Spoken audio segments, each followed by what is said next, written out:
আরজিকর মামলায় ধর্ষণ এবং খুন কাণ্ডে যুক্তই নন ধৃত সিভিক ভলেন্টিয়ার সঞ্জয় রায়, এমনটাই দাবি তার আইনজীবীর। কি যুক্তি দিলেন জানাবো বিস্তারিত। যেমনটা কথা ছিল, শিয়ালদা আদালতে শুক্রবার ভার্চুয়াল মাধ্যমে হাজির করানো হয় ধৃতকে, অর্থাৎ সঞ্জয় রায়কে। তার জামিনের আবেদন করেন তার আইনজীবী। সিবিআইয়ের তদন্ত নিয়েও তিনি প্রশ্ন তোলেন। তিনি দাবি করেন, আরজিকর কাণ্ডে মহিলা চিকিৎসকের ধর্ষণ ও খুনের ঘটনায় তিনি নাকি যুক্তই নয়। আদালত চত্বরে তিনি জানান, তার মক্কেল গোটা ঘটনার সঙ্গে আদৌ যুক্ত নন। ধৃতের সঙ্গে কথা বলে তিনি জানতে পারেন ধৃতর নাকি কিছুই করেননি। উচ্চ আদালতে তার বিরুদ্ধে কোনো মামলা পড়ে নেই, তাই তার মক্কেল জামিন পাওয়া উচিত বলে দাবি করেন। যদিও তিনি জানিয়েছেন তার মক্কেলের বক্তব্য যাচাই করা দরকার। এরপর আদালতেও তিনি ধৃতের জামিনের আবেদন জানান, তবে তা মঞ্জুর হয়নি। শুক্রবার ধৃতকে অর্থাৎ সঞ্জয় রায়কে আরও 14 দিনের জেল হেফাজতের নির্দেশ দেওয়া হয়েছে।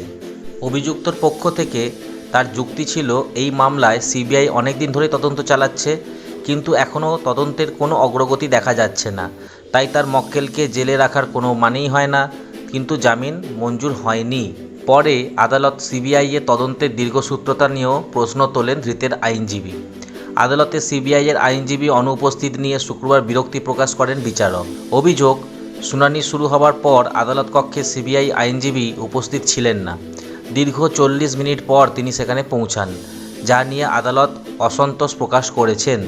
দীর্ঘ 40 মিনিট পর পৌঁছানোর জন্য বিরক্ত হয়ে বিচারক বললেন, তবে কি এই মামলায় জামিন দিয়ে দেবো? পরে সিবিআই আইনজীবী ওই ধৃতের জামিনের বিরোধিতা করে। কেন্দ্রীয় সংস্থার তরফেও ধৃতের 14 দিনের জেল হেফাজতের আবেদন জানানো হয়। পরে সেটাই মঞ্জুর করেছে আদালত। যেমনটা আপনারা সকলেই জানেন, আরজিকর কাণ্ডে এখনও পর্যন্ত এই একজনকেই গ্রেপ্তার করা হয়েছে। কলকাতা পুলিশ তাকে গ্রেপ্তার করেছিল ঘটনার পরের দিনই। সেই সময় ধৃত সঞ্জয় রায় অপরাধের কথা স্বীকার করে নিয়েছিলেন বলে দাবি করেছিলেন কিন্তু পুলিশ। পরে আদালতের নির্দেশে এই ঘটনা তদন্তভার যায় সিবিআইয়ের ওপর। ধৃতকেও তাদের হাতে তুলে দেওয়া হয়, কিন্তু কিছুদিন সিবিআই হেফাজতে থাকার পর তাকে জেল হেফাজতে পাঠানো হয়। ইতিমধ্যে সঞ্জয় রায়ের পলিগ্রাম টেস্টও কিন্তু করিয়ে নিয়েছে সিবিআই। তো এই ছিল একটি শর্ট আপডেট যা আপনাদের সামনে আমরা তুলে ধরলাম। ভিডিওটি ভালো লাগলে অবশ্যই লাইক করবেন। আপনার মূল্যবান বক্তব্যটি কমেন্ট সেকশনে কমেন্ট করে অবশ্যই জানাবেন। চোখ রাখুন আবার আমাদের পরবর্তী প্রতিবেদনে। ধন্যবাদ।